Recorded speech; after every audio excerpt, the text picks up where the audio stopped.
Dobrý den, mé jméno je Tadeáš Fričák a v tomto videu bych vás rád krátce upoutal na mou práci SOČ týkající se automatické obrazové analýzy kořenových systémů.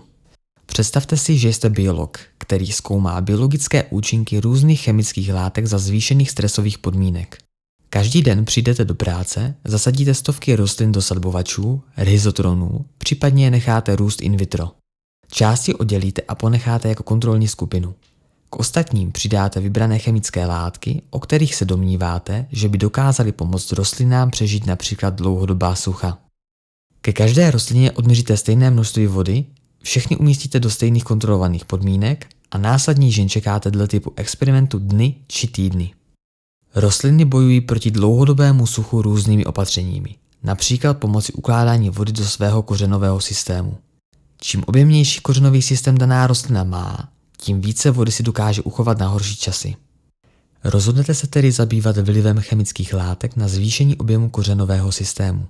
Abyste však dokázali vyhodnotit, zda vaše vybrané látky fungují dle očekávání či nikoli, musíte přijít s robustními metrikami, které dokáží ověřit vaši hypotézu. A právě proto se rozhodnete kořenový systém rostlin každý den snímat elektronicky a následně vyhodnocovat. Jedna z metrik, kterou můžete použít, je například plocha kořenů. Proto si otevřete ImageJ nebo Fiji a začnete označovat. Po chvilce označování zjistíte, že i když vyhodnocení jednoho obrázku vám trvá jen 2 až 3 minuty, vyhodnotit celý experiment vám zabere desítky hodin. A právě v tento moment přichází na scénu Root Tracker. Root Tracker je software, který automaticky zpracovává časové i nečasové série obrázků rostlin s viditelným nebo alespoň částečně viditelným kořenovým systémem co nejvíce univerzálně. Root Tracker nejprve vložené vstupní obrázky ořeže a otočí dle manuálního zadání nebo automaticky dle svých algoritmů. Poté posune všechny obrázky na sebe pomocí registračního algoritmu tak, aby měla zajištěnou jednotnou pozicovou soustavu. Následně již detekuje počátky, ze kterých roste celý kořenový systém, například pomocí zelených listů rostlin. Aplikací svých předzpracovávacích filtrů odstraní malé nečistoty a různé světelné defekty, jako například odlesky nebo gradient světla. Díky tomuto postupu mnohonásobně zvýší svou přesnost. Ve finále aplikuje svůj chytrý algoritmus pro detekci kořenů. Tento algoritmus je velmi robustní. Dokáže hledat kořeny a správně je přiřazovat k rostlině, ke které patří, i v případě, že se kříží. Pokud Root Tracker analyzuje snímky, ve kterých jsou kořeny ukryté za substrátem, například u rhizotronů, dokáže je Root Tracker automaticky dopredikovat. Následně, když už má Root Tracker veškeré informace o celém kořenovém systému, uloží svá data do formátu CSV pro pozdější zpracování.